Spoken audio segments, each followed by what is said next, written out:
Thanks for tuning in. Ham Talk Live will be on the air shortly. Please stand by.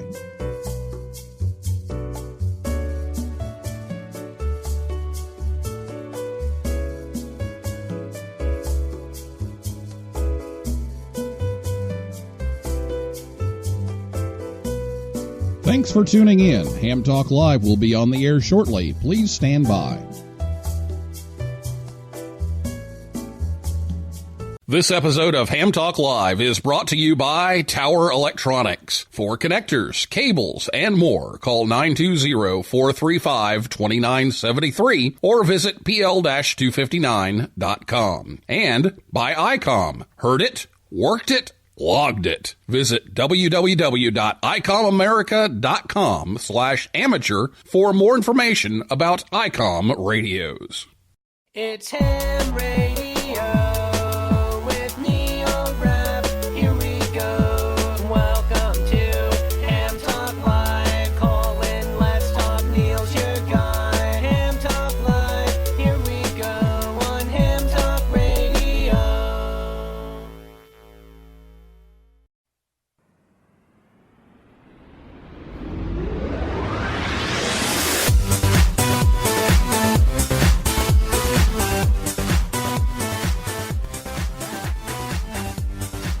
Good evening, everyone. It's time for Ham Talk Live. It's episode number 184, the HamSci WWV Festival of Frequency Measurements, recorded live on Thursday, October 3rd, 2019.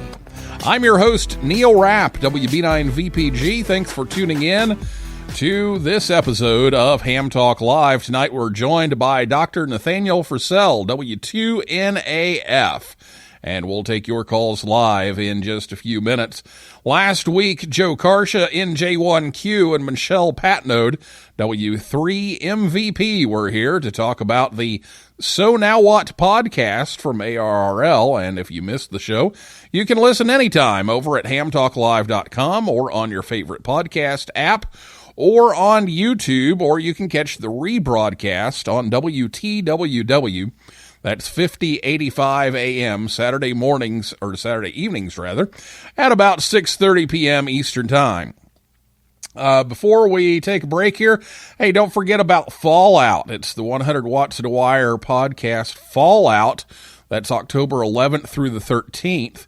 And Christian K0STH is encouraging everyone to get outdoors and enjoy some radio before the chill arrives here in the U.S., and while it's not a contest, there are some prizes and points. So go over to 100wattsandawire.com/activities and check out all the information there on Fallout. Get outside next weekend and participate. So I'll be back with Nathaniel right after this word from ICOM right here on Ham Talk Live. Heard it? Worked it? Logged it. It's time to get the transceiver that's best suited for your lifestyle. ICOM offers a variety of high-performance and innovative products. Make the most out of contest season with one of these ICOMs today. The IC7610 is the SDR every ham wants. This high-performance SDR has the ability to pick out the faintest of signals, even in the presence of stronger adjacent ones. The IC7610 by ICOM is a direct sampling, software-defined radio that will change the world's definition of an SDR transceiver.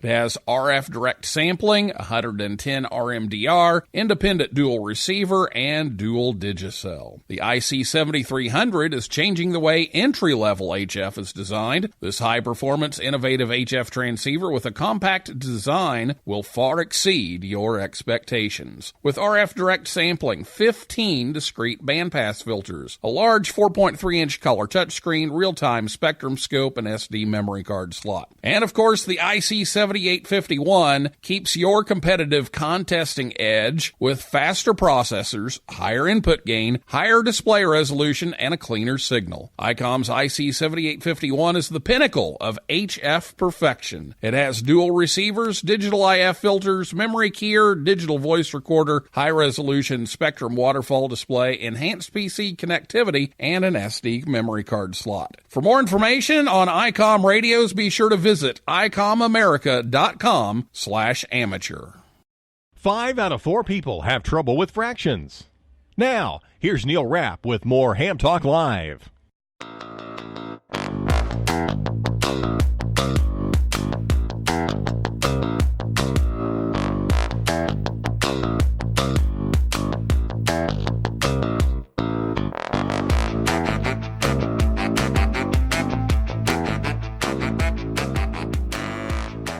Thanks to ICOM for bringing Ham Talk Live your way. Be sure to check them out at icomamerica.com/amateur. Our guest tonight is Dr. Nathaniel Frissell, W2NAF. He is now an assistant professor at the University of Scranton in physics, where he teaches digital signal processing, fundamental physics, and electromagnetics. He is the lead organizer of HamSci, a project that explores how amateur radio can help us understand more about the physics of the ionosphere. Nathaniel completed his PhD in electrical engineering in spring 2016 at the Superdarn HF Radar Laboratory at Virginia Tech. He was also involved in the Virginia Tech Amateur Radio Association, where he coordinated the VE team, and his interests include HF, CW, HF propagation, and radio scouting, including involvement at the W2FSR station at Forestburg Scout Reservation in New York, as well as working on the K2BSA staff at the National Scout Jamboree. And so, Nathaniel, welcome back. Thank you so much, Neil. It's a pleasure to be here. Well, it's always good to have you back here, and last time I think was for your big award, so congratulations again on being the Hamvention Amateur of the Year.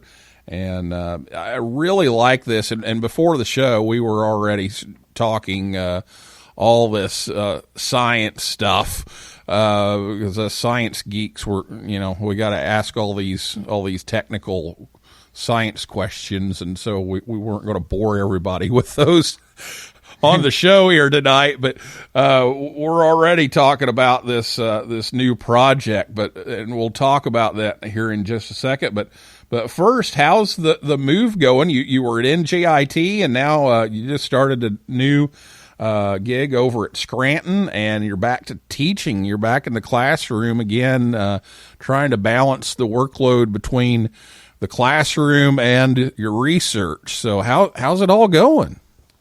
That's right, Neil. I think things are going fine. So I'm teaching a couple lectures and a couple of labs this semester, and I have a few undergraduate research students working with me as well.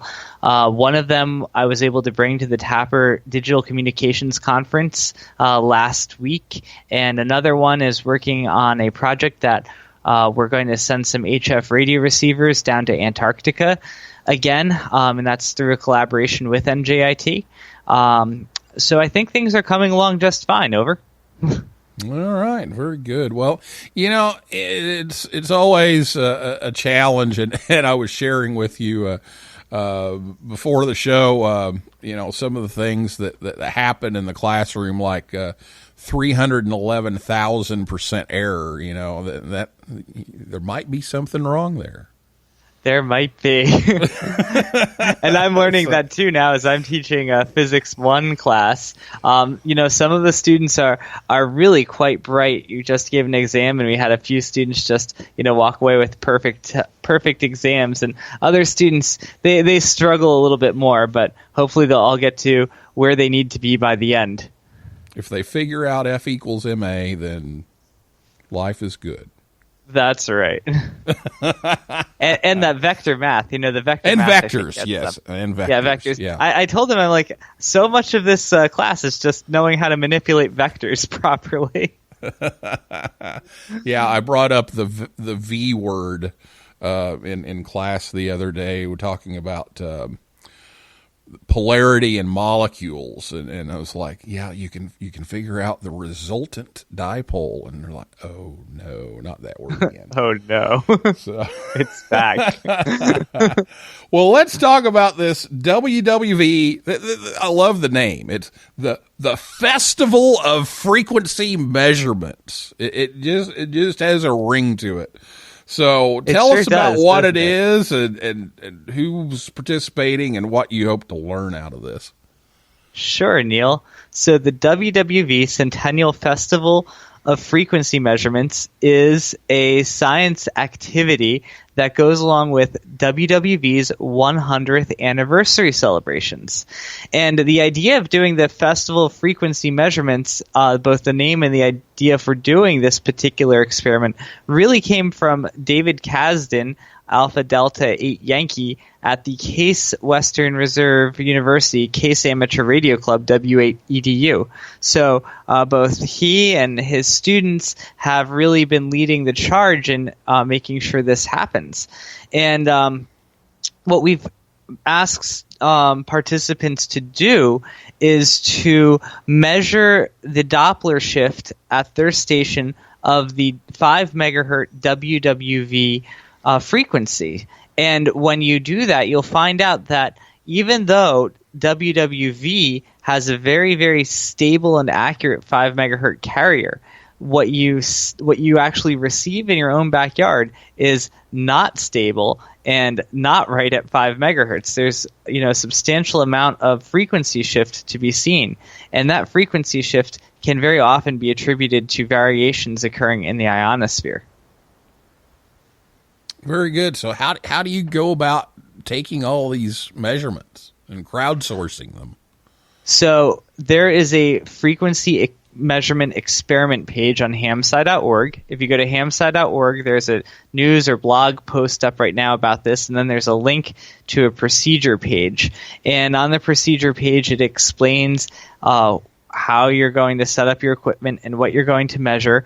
Some of the important things here is you can use almost any receiver, but you do have to have some sort of very stable oscillator to measure against. And one popular choice these days are GPS disciplined oscillators, which actually synchronize with the GPS network of satellites, and they can use that to steer or discipline a local oscillator, and you can get a very stable local oscillator, almost to the caliber of being a piece of test equipment. And then you can feed that into your radio, and you can use that to compare that signal with the one coming in from WWV, and that can allow you to record the Doppler shift measurements. You often use a program. There's a program called Spectrum Lab. You can either use that or even the frequency measurement utility within FL Digi. Those are both ways that you can record the data to the computer, and then you're going to want to upload those observations to a data repository site called Zenodo, where we have a HamSci community page. So you're going to gather all this data on the Doppler shift, and what are you hoping to find from this? Well, we're really hoping to learn about new ionospheric dynamics that maybe we don't know about, or maybe we know about but don't understand. And there's a whole zoo of different things out there, different phenomena, things such as traveling ionospheric disturbances. You can see changes due to the sunrise and sunset, other things as well. Some of these things I mentioned, like traveling ionospheric disturbances, that's a very generic term. There's a lot of things that can cause them. So not all of the traveling ionospheric disturbances are the same. So by looking at these measurements, we might be able to learn something new. Okay. So have you... I mean, it's just happened in what, two days now, right? Since the anniversary of WWV, which we were fortunate enough to have a couple of those guys from the special event station on here a couple of weeks ago. But have you been able to gather anything out of the data already? Yeah, so we have so far, and that's really thanks to some very good volunteers that we have participating. So on the Zenodo website, and again, you can get to a link to that from HamSci.org, on the Zenodo repository, we have about 40 submissions from many different places, many different operators providing data, and some of them have even presented their data in a presentation form. So one very nice presentation comes from an amateur, Steve Serwin, Whiskey Alpha 5, Foxtrot, Romeo Foxtrot, and he lives in San Antonio, Texas, so he's measuring the path between Fort Collins, Colorado, where WWV is, to his station in San Antonio, Texas. And he has absolutely beautiful figures which show the Doppler shift changes at dusk and dawn, and it shows that you see very few changes in the 5 megahertz signal during the day. But if you look at night, you do have quite prominent, quite a bit of ionospheric variability there, which looks like traveling ionospheric disturbances. I'm looking at the figure now. It looks like there's about 1 hertz peak to peak Doppler shift on the signal. Yeah, I took a real quick glance at it right before the show, and it was pretty pronounced. So yeah, I mean, this is hot. You're onto something here. Yeah, this is hot off the press. Really, I mean, Steve just sent this morning, just posted it on Zenodo today, and yeah, anyone who goes to the HamSci.org and Zenodo and searches for Whiskey Alpha 5 Foxtrot Romeo Foxtrot WA5 FRF in the Zenodo repository, they'll be able to see his PowerPoint or the PDF of his PowerPoint there, and it's very clear the difference between day and night. It's as clear as day and night, really. Yeah, it's very pronounced. So, yeah. But you're getting some good stuff. Yeah. So a couple things I want to point out about this is, first of all, we don't, as much as we do know about the ionosphere and space, there's so much that we still do not know, and we haven't been able to, really observe well. And this is a great case of this, because I showed these slides to my friend Dr. Phil Erickson, W1PJE, who's up at the MIT Haystack Observatory. I'm like, Phil, have you seen these types of oscillations or variability at nighttime? Do you know what this is from? And he said, Nathaniel, no, I really don't. And if you do a Google Scholar search for nighttime MSTIDs, you'll see a lot of optical observations, airglow observations, but these 5 megahertz HF observations, they're really kind of unique. I don't think they have been studied very much professionally. So this is something, that's a real contribution we can have to professional science. And that's, being a science teacher and having a degree, in chemistry, that's always been a connection for me is the ham radio aspects of science, and this brings them together, and it's just really exciting to hear that this is happening in mass quantities. Yeah, it's really very exciting. Well, you've done an excellent job of putting this stuff together, and just look forward to hearing more about this and some of the plans that you have for the future. And now I understand you've got a grant for a lot of this. Yeah, so it hasn't quite started yet, actually, even though we've done so much. So these types of observations that people are making with the receivers and the GPS disciplined oscillators that they already have, we're trying to develop a personal space weather station device that can basically standardize these types of measurements. We'd like to create a device that is designed from the ground up to address some of the scientific needs that a typical radio setup wouldn't have. Like, it's going to have a high quality oscillator in it. That's going to GPS disciplined oscillator in it. It's going to have the ability to do time stamping. It's going to have the ability to measure multiple things at the same time. And we would like to build this and be able to distribute it, either distribute it or make it available to amateur radio operators really all over the world eventually, and create a network that can very consistently make measurements like the ones you're seeing from this WWV festival frequency measurement. But we want to, have them be more standardized and more carefully measured. So we just won a large NSF grant, $1.3 million. It's a collaborative grant shared among a few different institutions that's going to provide some funding to help develop a prototype for this particular personal space weather station. And one of the things that you learn in science is sometimes it all comes down to the funding. So, well, it certainly helps. On that. Thank you.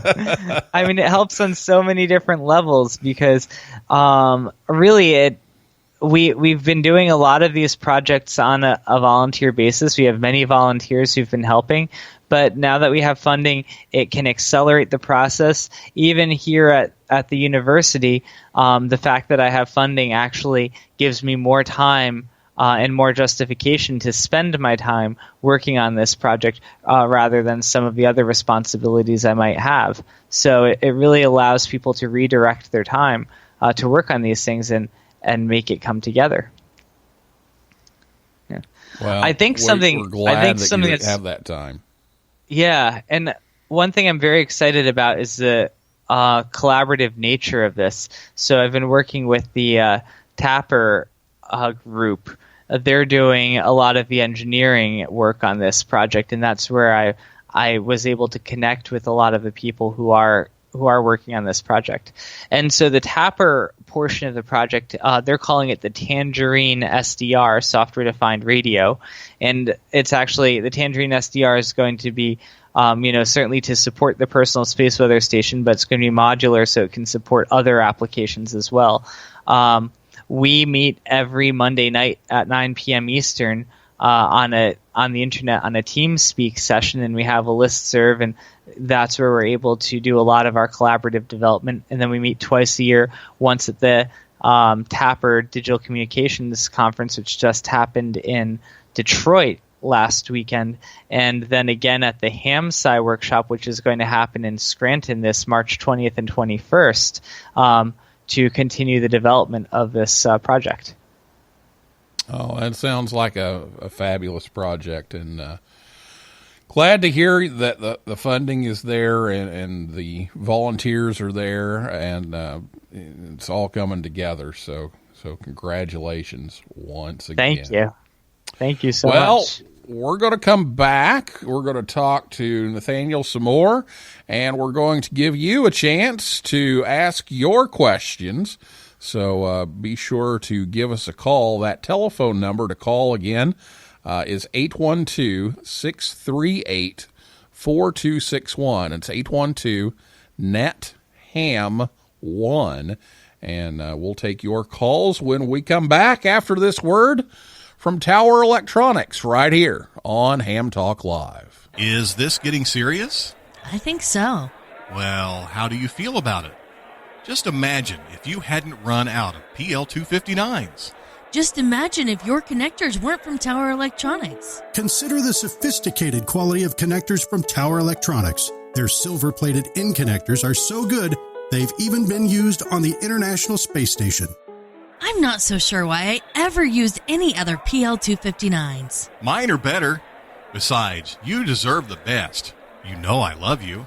Don't be caught without PL259s. Visit Tower Electronics at a Hamfest near you. or visit them online anytime at pl-259.com or call 920-435-2973. They also have ham sticks, mobile antennas, and meters too. See the whole catalog. Go to pl-259.com.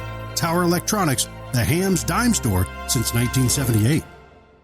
Join the conversation. Give us a call at 812-NET-HAM1. That's 812-638-4261. Now, here's more Ham Talk Live.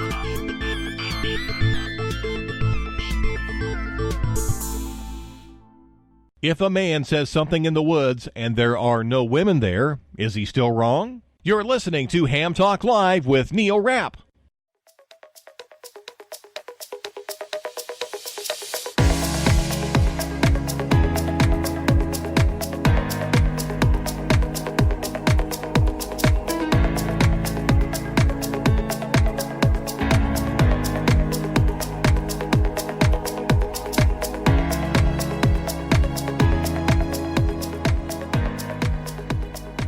Thanks, as always, to Tower Electronics for bringing Ham Talk Live your way each and every week.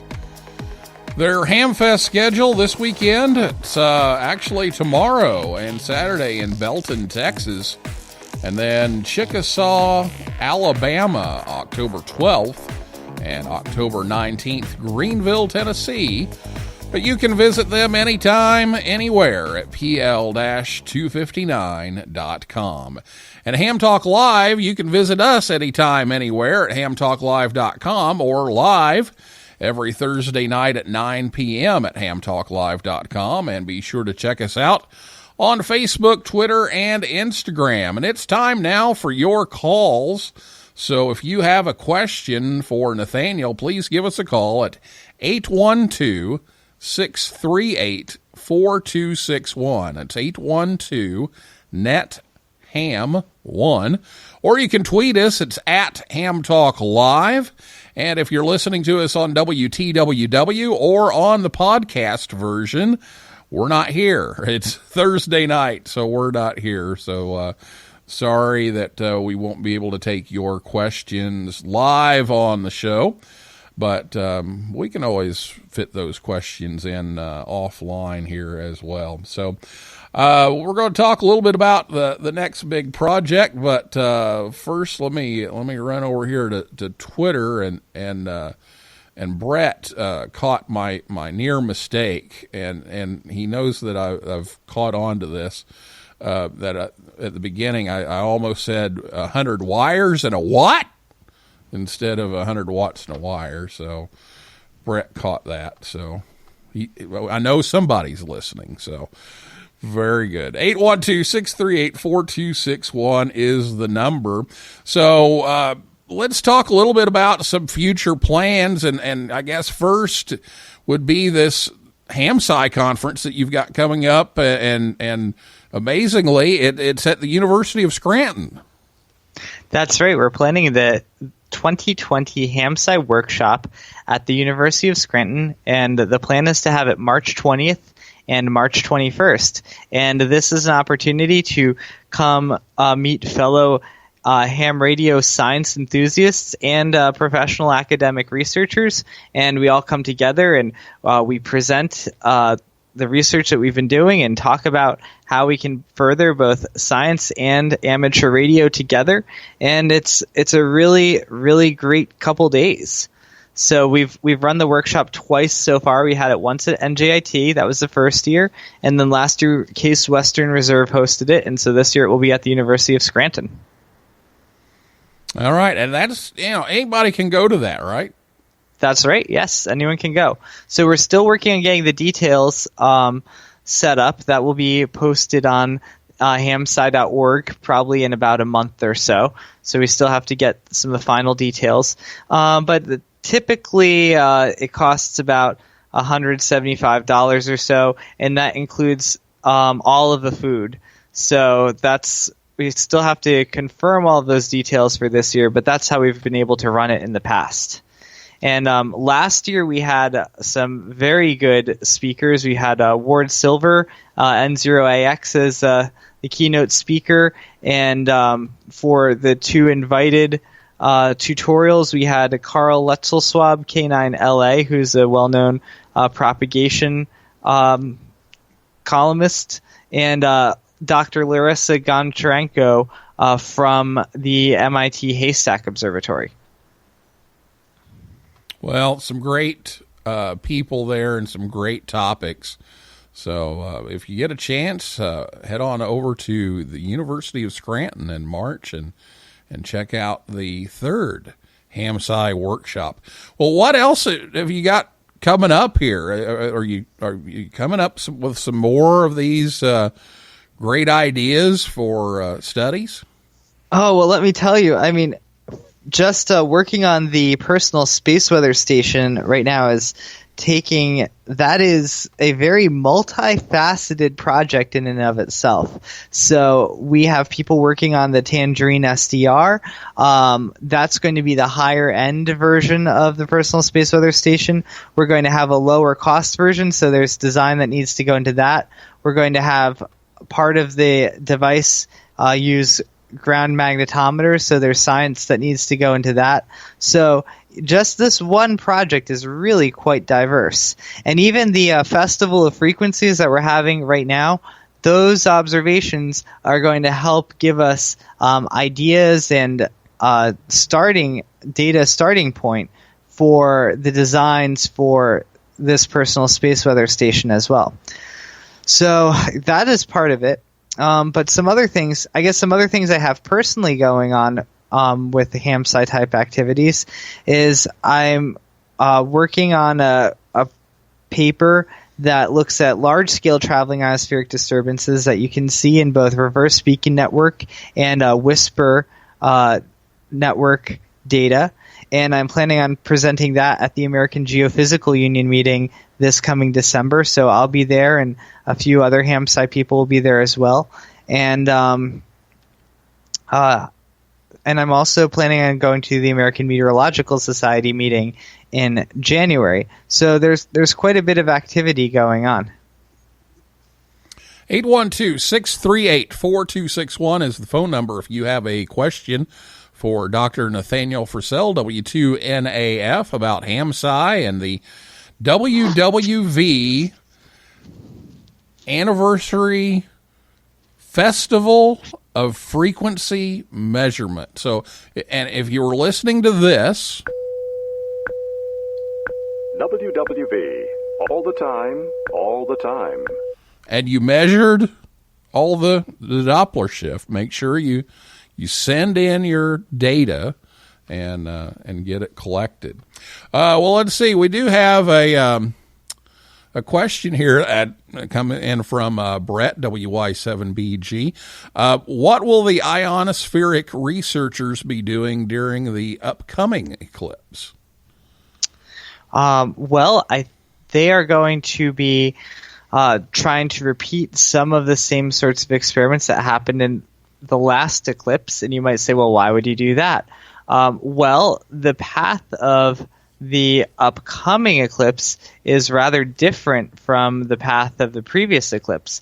The 2024 eclipse is going to be much more of a north-south direction, whereas the 2017 eclipse was from west to east. And so there's actually, because the ionosphere is structured based on the Earth's magnetic field, you can expect to see some different behavior between those two situations. So they'll be investigating some science questions related to that, I'm sure. And if I don't move, the center of that viewing area is like 3 miles from my backyard. Wow, are you lucky? So, yeah, last time we were like, oh, we're in the wrong place. And then it's like, well, wait a minute, next time is better. So just have to wait around long enough, right? yeah. Now, I don't know if I can wait around long enough, but maybe we'll come back and visit. But good. Maybe we can rent out the backyard as an observatory or something. I don't know. But, there should be some good things. And, of course, repeating this is always kind of necessary to make sure that, there's not something wrong with the data. So that's right. That's always and, good. we're looking to confirm things, like waves that are generated by eclipses, waves in the ionosphere, different how ionospheric chemistry can change with altitude. Those are some of the things people will be looking at. There are people who look at VLF propagation and how that changes due to an eclipse. So there's a lot of different ways to look at the eclipse. Well, that's coming up, so we'll have to hang on for that one a little while longer. But the preparation begins now, so that's good. It does. 812-638-4261. Let's give one last call here for some questions for Dr. Nathaniel Frissell, W2NAF from HamSci. What else is HamSci up to besides the WWV thing and the upcoming conference? So besides that and the personal space weather station, well, we're always looking for people who are doing science sorts of activities with ham radio. We're looking for them to contribute. There's a lot of interest in NVIS type of propagation, near vertical incidence skywave. And this is of particular interest to people who are doing public service emergency communications and defense applications, because it allows you to set up regional communications with modest antennas. And so that's a very hot topic of research. Some of the researchers at West Point are actually very interested in this, and they were able to come to both the HamSci workshop and the Tapper DCC and present on that sort of work. So I know that's going to be a continuing topic, near vertical incidence skywave, NVIS. Very good. Well, all kinds of cool stuff going on, and it's hamsci.org, HAMSCI.org. Be sure to check that out and watch what's happening, because Nathaniel and his cohorts are putting together some marvelous science tied in with ham radio. So, Nathaniel, again, congratulations on the new job, on the big award, and another interesting measurement of the ionosphere. And we look forward to hearing more as you have a chance to dig into the data and find a few more things, I suspect. Yes, thank you so much, Neil. All right. Well, anything else we need to tell the listeners before we go here? I think that's it. Just keep operating and be curious. Go. I hope to see some of you come to the HamSci workshop in 2020 at the University of Scranton. I will very much enjoy meeting you. And the more you operate, the more research you can do. That's right. If the signals aren't there, you can't measure them. So that's right. We got to have them out there. So get on the air, and next weekend, get outside if you can, and participate in the fallout activity. There's another activity for you to get on the air with. So don't forget about that. Well, that is a wrap for this week's edition of Ham Talk Live. Thanks again to my guest, Dr. Nathaniel Frissell, W2NAF, and everybody in cyberspace for listening and typing in tonight. And come back next Thursday night at 9 p.m. Eastern Time, and we'll have another guest. We're working on a kind of big one, so we'll see if it's next week or the week after. But we've got a big one coming on here pretty soon. So check out hamtalklive.com for a list of all of our upcoming guests. And if you like Ham Talk Live, please consider leaving us a review on iTunes or wherever you listen. It helps others find us faster. So for now, this is Neil Rapp, WB9VPG, saying 7375, and may the good DX be yours.